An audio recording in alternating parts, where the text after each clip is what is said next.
palavra do Senhor comigo em João capítulo 9, justamente para que a gente possa continuar estudando esse texto a partir do versículo 13, tá? João 9, 13.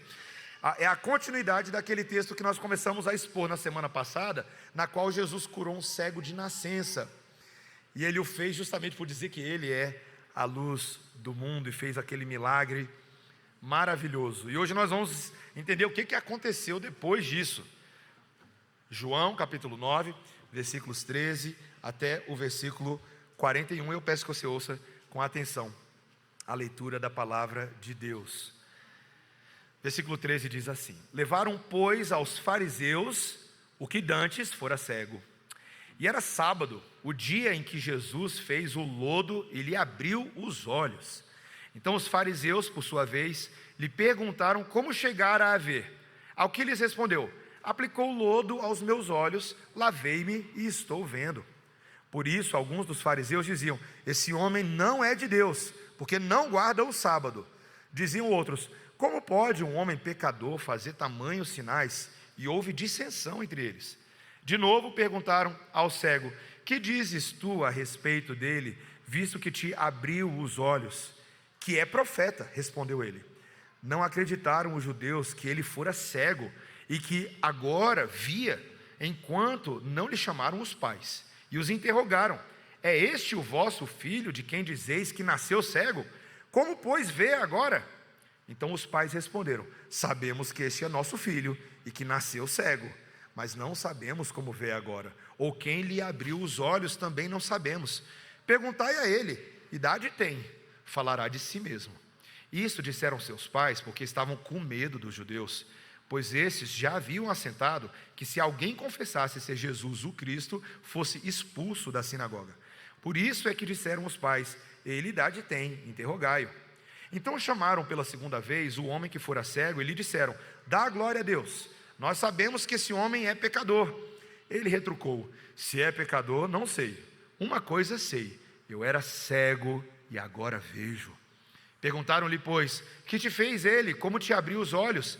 Ele lhes respondeu: já vos disse e não atendestes. Por que quereis ouvir outra vez? Porventura quereis vós também tornar-vos seus discípulos? Então o injuriaram e lhe disseram: discípulo dele és tu, mas nós somos discípulos de Moisés. Sabemos que Deus falou a Moisés, mas este nem sabemos de onde é. Respondeu-lhes o homem: nisso é de estranhar que vós não saibais onde ele é, e contudo me abriu os olhos.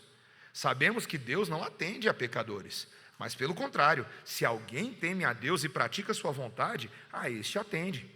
Desde que há mundo, jamais se ouviu que alguém tenha aberto os olhos a um cego de nascença. Se este homem não fosse de Deus, nada poderia ter feito. Mas eles retrucaram: tu és nascido todo em pecado e nos ensina a nós? E o expulsaram.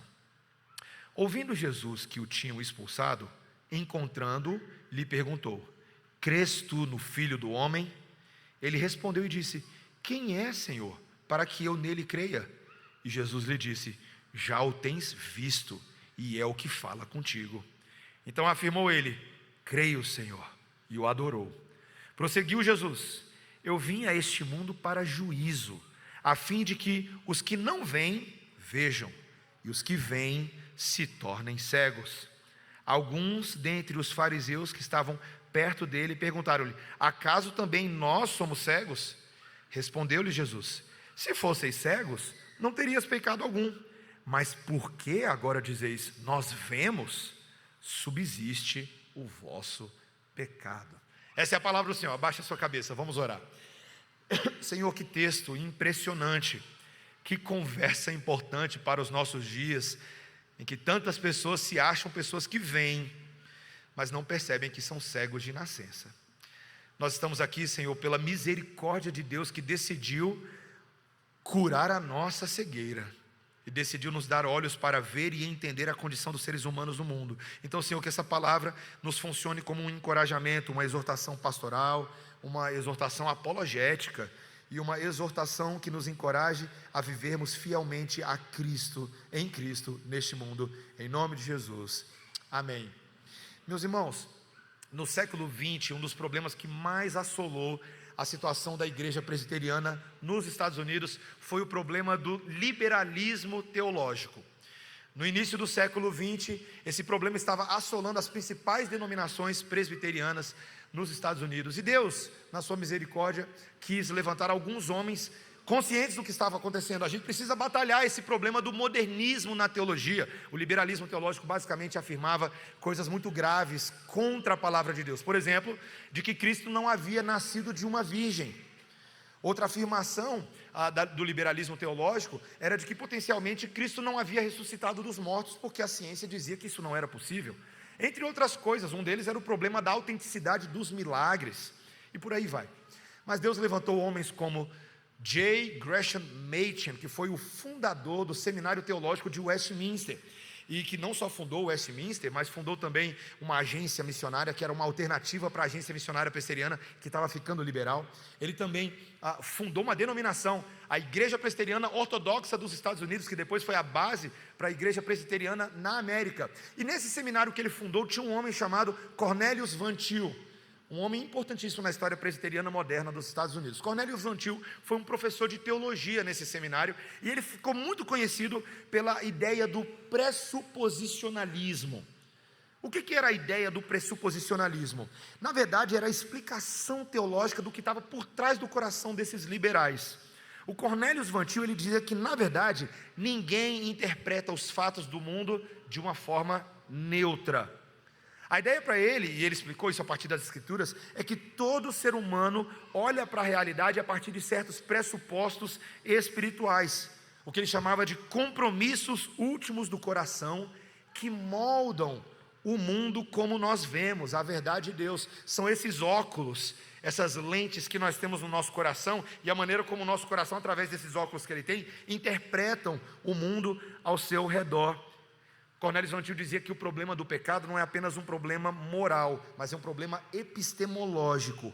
O homem caído, e aqui eu estou citando literalmente uma frase do Van Til, o homem caído não interpreta corretamente aquilo que vê, porque já decidiu lá no fundo do seu coração quem é que tem autoridade sobre a verdade. E meus irmãos, eu fiz essa introdução porque esse texto de hoje é sobre isso.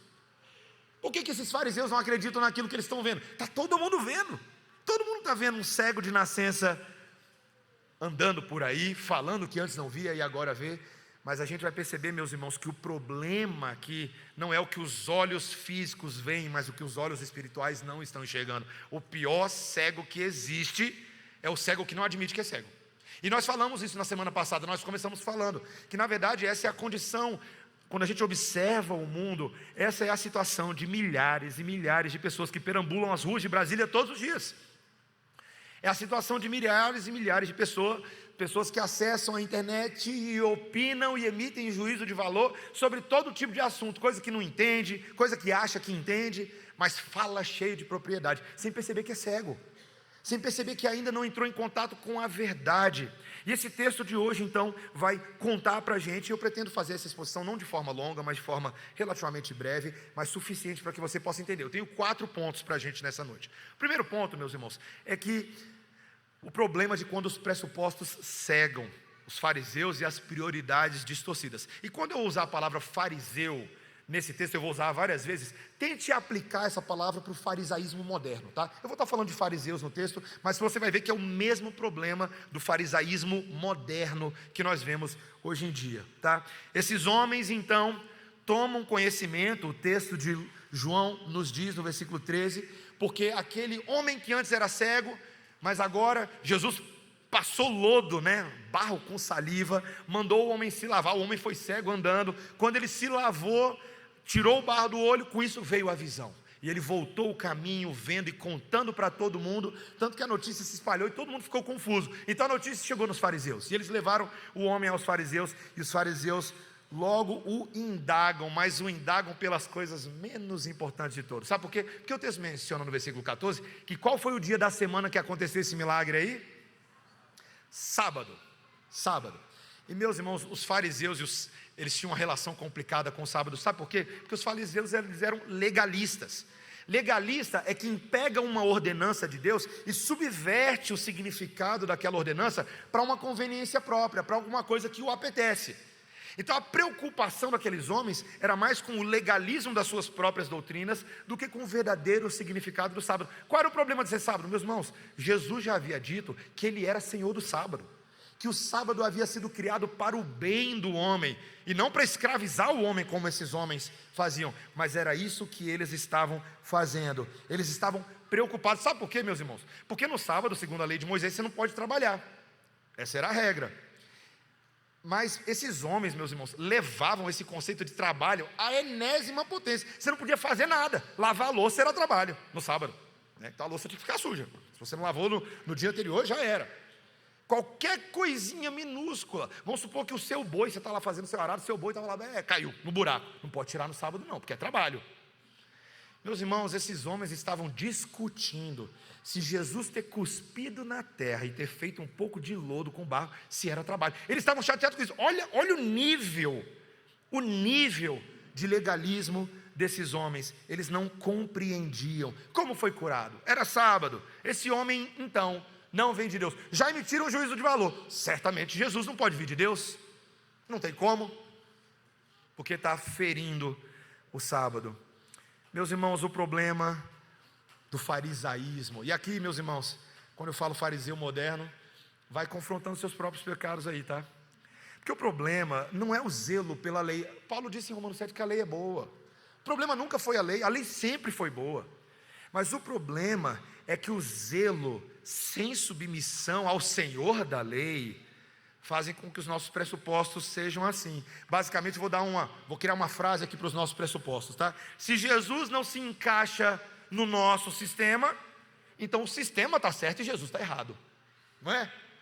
Se Jesus não se encaixa no nosso sistema, então o sistema está certo e Jesus está errado. Mesmo que Jesus esteja tentando explicar para a gente qual é o significado do sistema, como ele funciona e qual é o objetivo final dele. Ele nunca teve fim em si mesmo. A lei nunca teve fim em si mesma. O objetivo da lei, para quem gosta de estudar teologia, a lei tem 3 objetivos, tá? 3 usos da lei, como a gente diz desde Lutero, tá? Um desses usos é o uso de nos expor o pecado, expor a nossa incapacidade de sustentar todos os 613 mandamentos que o Antigo Testamento tem, tanto os 10 do Decálogo, dos 10 mandamentos, quanto os derivados. Ninguém consegue. Então a lei, ela expõe o nosso pecado. Segundo lugar, a Bíblia vai dizer também que a lei, ela serve para proteger a gente, tá? A lei, ela é uma autoridade que, quando ela é empregada, ela tem bom uso, inclusive civil, na sociedade.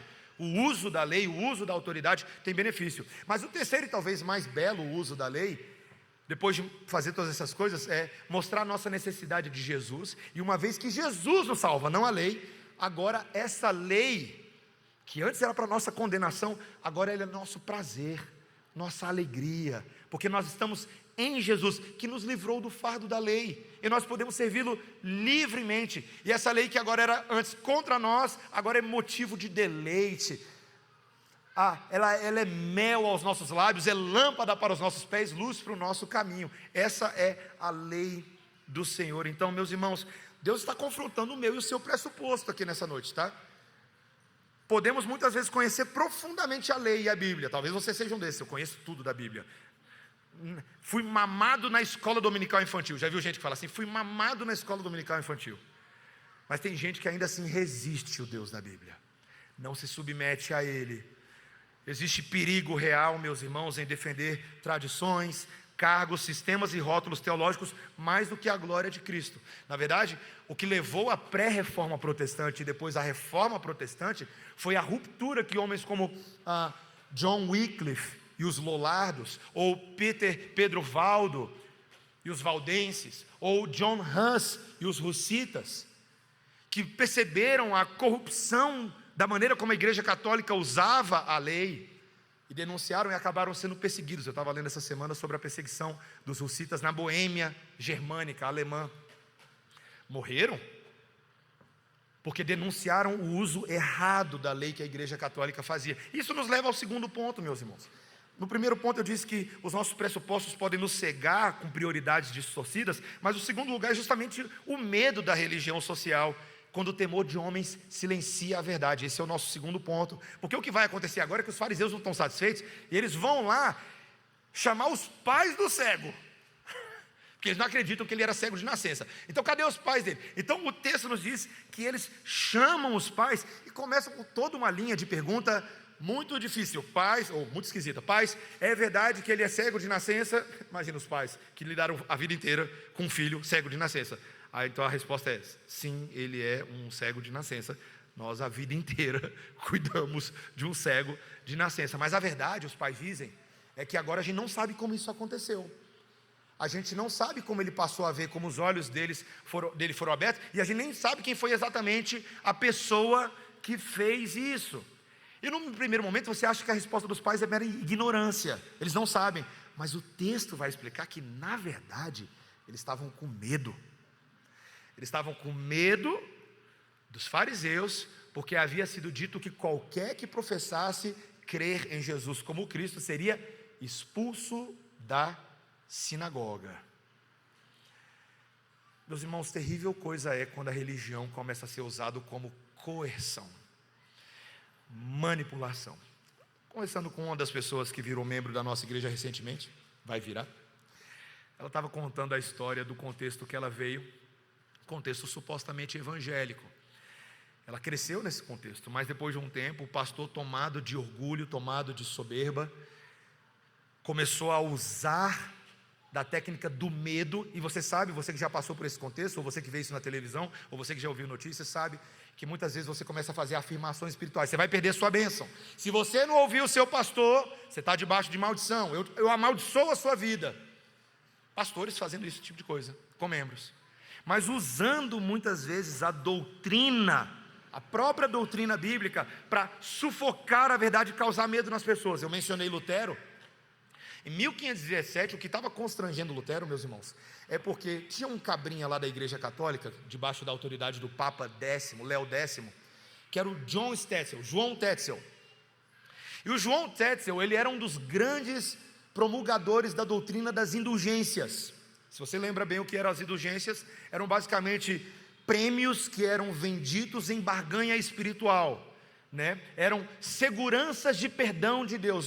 Deus assegura que Ele vai te dar o perdão dele para tal e tal pecado que você cometeu, se você fizer a sua parte. Deus faz a dele, você faz a sua, tá? Então você vai lá, vende as coisas que você tem, dá o dinheiro aqui para a igreja, traz lá, traz. Gente, tinha uma escadaria, tá? Perto lá das instituições católicas, tinha uma escadaria, e o Tetzel ficava lá, distribuindo santinho de indulgência, assinando papéis, tinta dos homens que não tinha valor nenhum para Deus, mas constrangia as mentes. Quando Lutero se levantou em ira, e talvez você não saiba disso, porque você pense talvez que as 95 teses eram só uma preocupação de Lutero com a questão da justificação pela fé, e de fato era, mas Lutero estava preocupado com o pastoreio daquelas almas. Ele dizia que na verdade as indulgências estavam colocando mais gente no inferno do que muitos papas na história da igreja tinham feito. Lutero disse isso. Meus irmãos, o medo social. E eu quero fazer uma pergunta para vocês hoje, simples: quem é que governa a sua consciência? A gente tem um capítulo inteiro na Confissão de Fé de Westminster que diz que apenas Deus é o Senhor da consciência, ninguém mais pode ser. Qualquer dia que a religião e a própria palavra de Deus, o que nos entristece, ela é utilizada para começar a criar medo, ameaça, de perda de salvação, de perda de graça, de perda de favor, que Deus não fala na sua palavra, mas os homens dizem. Isso é condenável aos olhos do Senhor.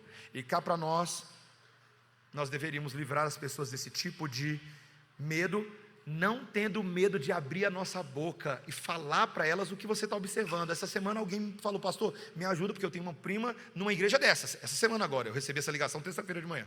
Eu tenho uma prima numa igreja dessa. Eu fico constrangido porque toda vez que a gente encontra, eu não quero ficar com aquele climão. Eu falei: minha irmã, você já falou? Ela falou: não. Então fala em amor, fala em misericórdia. O seu objetivo não é falar mal das pessoas, aponta para a palavra de Deus, liberta ela do grilhão do escondimento e da cegueira, mostrando o que a Bíblia diz, porque a palavra de Deus é poderosa para libertar pessoas de grilhões e escravidão do entendimento. Você crê nisso? Você entende isso? Deus é o Senhor da nossa consciência, e nós temos que ter muito cuidado com as religiões que têm efeitos sociais e escravizam esse falso evangelho que escraviza em vez de libertar. Meus irmãos, esse era o nosso segundo ponto. Terceiro lugar, agora vamos parar de falar um pouquinho do fariseu, vamos falar um pouquinho do cego, ou melhor, do ex-cego de nascença. Lembra da pergunta que eu fiz semana passada? Qual foi o último ex-cego de nascença que você conheceu por aí? Conhece alguém? Pois é, tem um aqui hoje. A gente não sabe o nome dele, mas um dia você vai perguntar o nome dele pessoalmente lá no céu. Terceiro ponto, da cegueira física à visão espiritual. Ó, da cegueira física à visão espiritual. Vamos ver aqui esse testemunho irrefutável desse homem, porque, meus irmãos, eles não estão satisfeitos, então eles voltam. Traz o cego aqui de novo. Se é que era cego, traz ele de novo aqui. Os fariseus não conseguem aceitar.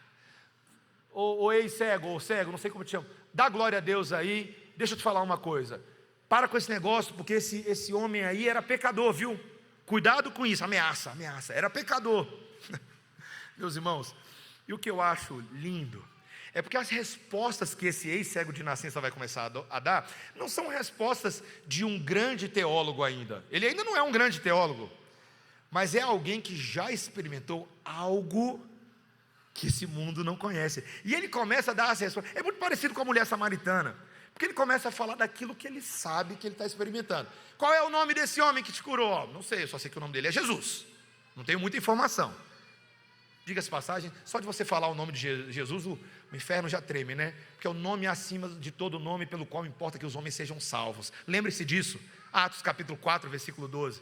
O nome dele é Jesus. E o que você diz que ele é? E a resposta do ex-cego de nascença é sensacional. Eu digo que ele é um profeta. Boa, hein? Por que ele responde assim? Porque ele vai deixar claro que ele tinha uma informação, ele sabia que, na verdade, os profetas da antiga aliança eram homens de Deus, que Deus falava com eles, e eles eram mediadores dos sinais de Deus no mundo. Então, se esse homem fez isso comigo e falou o que ele falou, é porque ele é profeta. Na verdade, Jesus nem tinha dito muita coisa ainda, né? Jesus foi lá e só curou. Jesus vai dizer mais depois. Ele é profeta. E por fim, a última resposta que ele dá quando ele é indagado é: ele vem de Deus. Ó, o nome dele é Jesus, ele é um profeta e ele vem de Deus. Já começou bem o testemunho do ex-cego de nascença. Meus irmãos, que aulinha de testemunho evangelístico aqui. Deixa eu contar uma coisa para vocês. Eu fui de agência missionária para eclesiástica durante muitos anos da minha vida. E uma das coisas que a gente aprende é dar o nosso testemunho. Você já passou por isso antes? Aprender a dar o seu testemunho? É legal aprender a dar o testemunho. Mas infelizmente, muitas das técnicas de dar testemunho, elas são muito autocentradas. Eu falo muito de mim, e não tem problema você contar a sua história, o que Jesus fez por você. Você, na verdade, tem que contar. Eu era cego e agora eu vejo. O que ele faz? Eu não sei de muita coisa. Eu era cego e agora eu vejo. Que bom! Mas quem fez isso? Qual é o nome dele? Qual é a identidade? Qual é a altura? Quais são as palavras? Talvez você não tenha todas as informações sobre Jesus, mas na Bíblia você tem aquilo que é suficiente para as pessoas saberem quem Jesus é.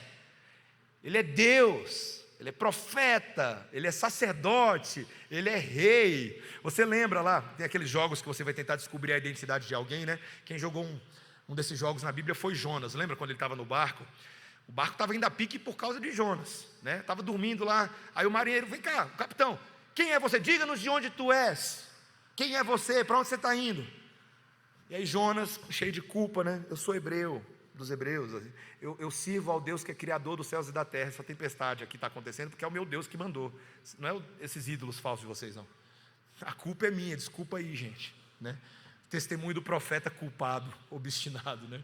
Mas ele sabia que Deus, no meio da obstinação dele, ele deu um testemunho correto, a ponto de, e fica meio no ar, de que os marinheiros no livro de Jonas parece ali que reconheceram Deus e prestaram culto a ele. Se converteram ou não, a gente vai descobrir no dia do juízo. Meus irmãos, quando o testemunho é sobre Deus, Deus é quem é capaz de fazer uma obra na vida das pessoas.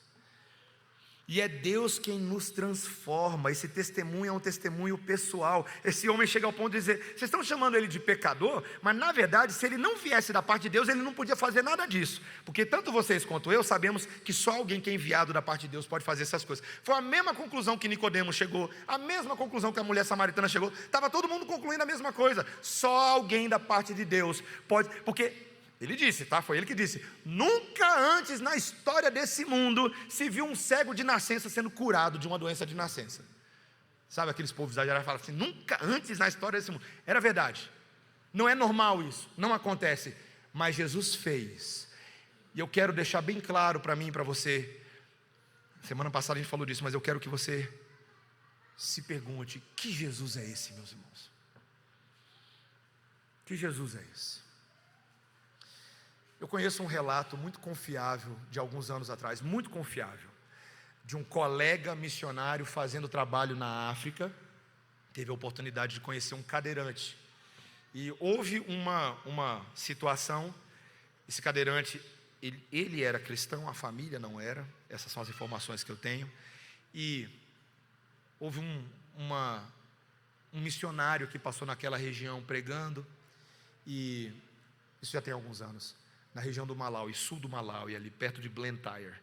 E ele passou pregando, e aí a família daquele cadeirante, que não era cristã, ele era, teve a oportunidade de ouvir o testemunho daquele missionário e se converteu.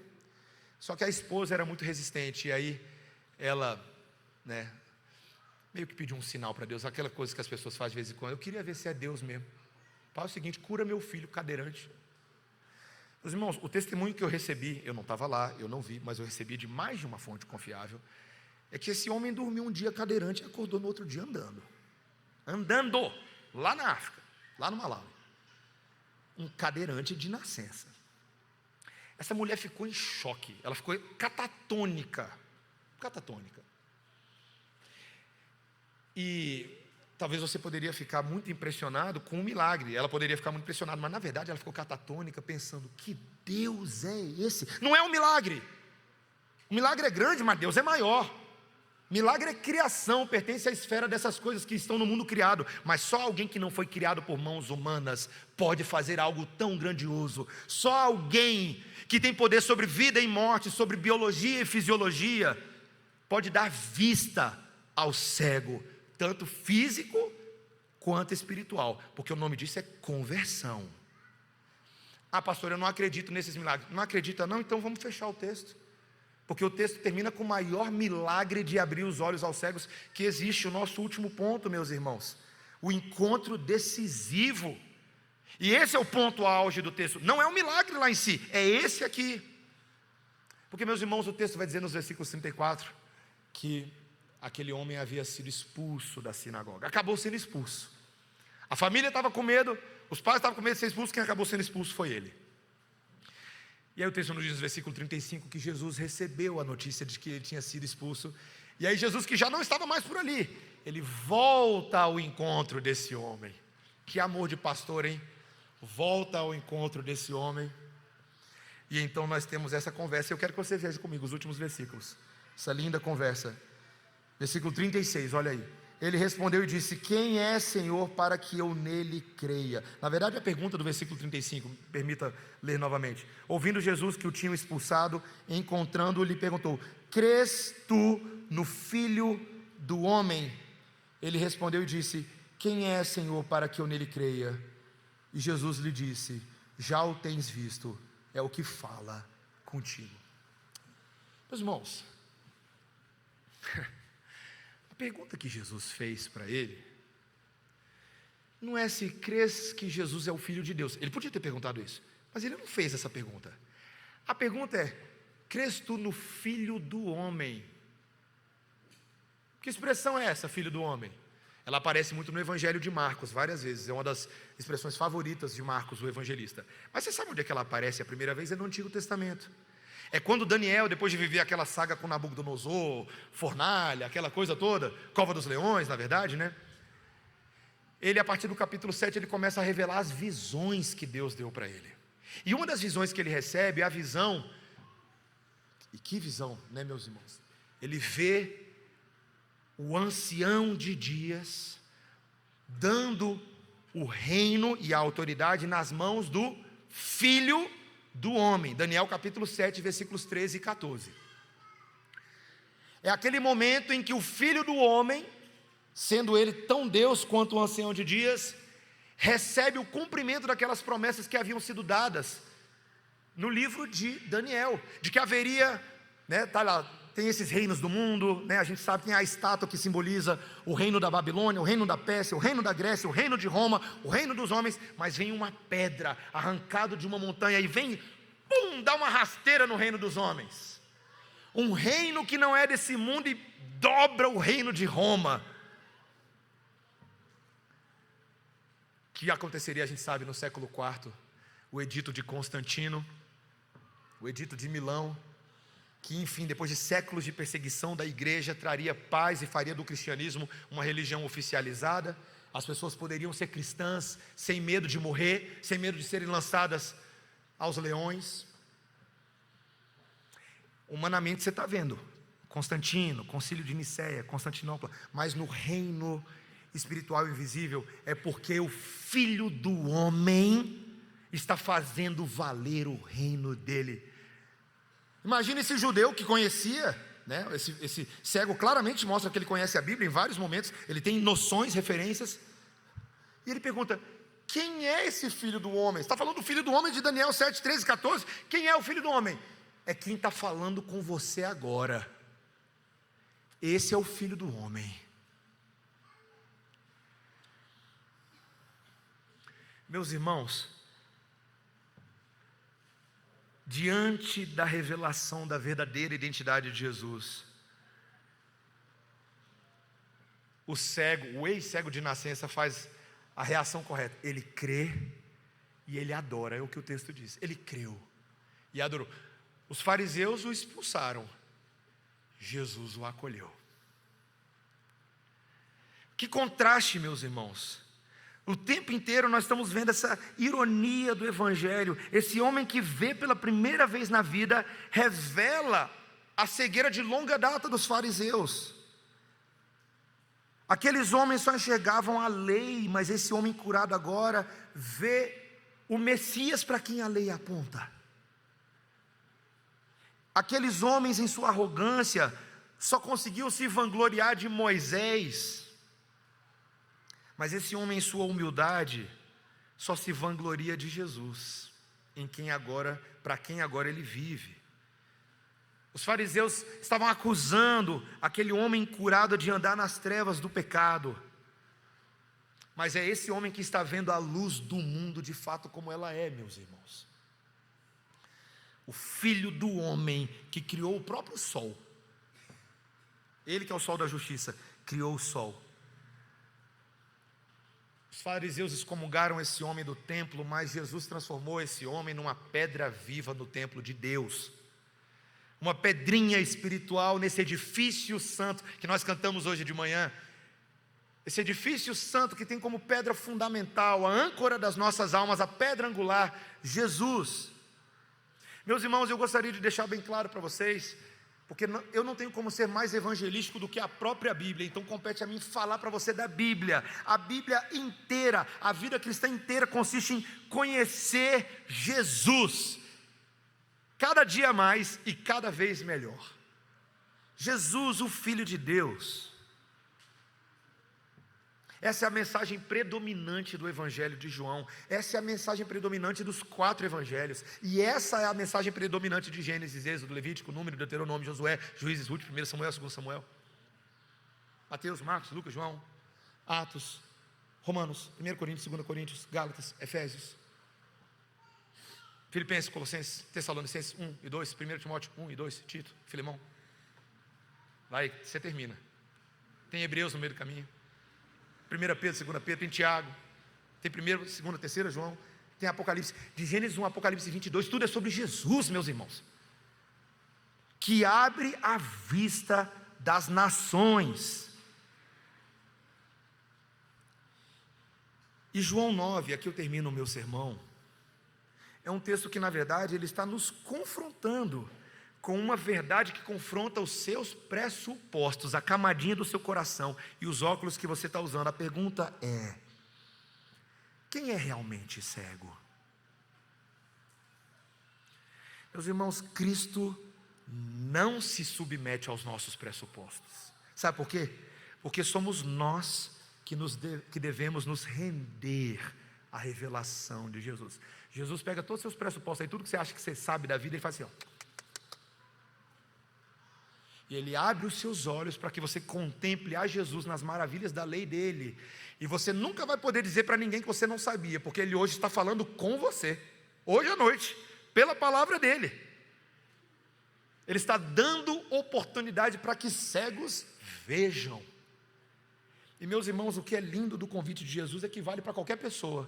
Inclusive, eu gostaria de falar e terminar meu sermão aqui hoje à noite, porque eu sei que nós temos algumas pessoas que ainda não creem em Jesus. E eu conheço algumas pessoalmente, algumas delas estão aqui hoje à noite. Eu não preciso fazer apelo para você aceitar Jesus artificialmente, como o Finney fazia, não, tá? Aceita Jesus. Eu não tenho poder para fazer isso. Eu não tenho poder para fazer você aceitar Jesus. Mas a palavra do Senhor é poderosa para fazer você aceitar Jesus. E você que ainda eu não posso chamar de irmão ou de irmã, mas que está aqui hoje à noite, é muito simples. É muito simples. Você não tem que fazer nada. Você tem que reconhecer e crer que Jesus dá vista ao cego. Que Ele fez isso morrendo, ressuscitando, e Ele deu vista ao cego quando Ele perdoou os pecados naquela cruz. E você recebe e fala assim: eu creio que Jesus é o Filho de Deus, e eu creio que Ele ressuscitou dos mortos por mim. E quando você crê nisso, de verdade, quando você fala, eu entendi, e eu creio, você é salvo. O Espírito Santo pode fazer isso na sua vida. Não tem mensagem maior no mundo. Meus irmãos, eu não sei, né, reverendo Luiz Felipe, presbítero Alex e presbíteros da igreja, tem alguma mensagem maior nesse mundo pelo qual importa que a gente faça o nosso ofício? Presbíteros, diáconos, tem? Não existe. Nós poderíamos passar o resto das nossas vidas, até Jesus voltar, falando disso, e apenas disso, porque essa é a única coisa que importa. Creia em Jesus. Creia em Jesus. E você e toda a sua casa podem ser salvos se crerem em Jesus. Amém? Abaixe seus olhos, vamos orar. Senhor, o Senhor abre a vista aos cegos, e nós louvamos o Senhor por isso, porque nós estamos aqui hoje à noite pela misericórdia daquele que passou esse barro espiritual da verdade de Deus nos nossos olhos, e foram lavados pela própria obra do Espírito Santo, que aplica o sangue de Jesus sobre os nossos olhos espirituais, e nós passamos a ver, as escamas caíram, e nós vimos o Filho do Homem, reinando em glória, aquele que foi crucificado, e vai voltar um dia para nos buscar. Senhor, não há outra mensagem no mundo que importe diante dessa. Louvado seja o Senhor. Abra os olhos dos cegos nessa noite, é a minha oração em nome de Jesus. Amém. Amém.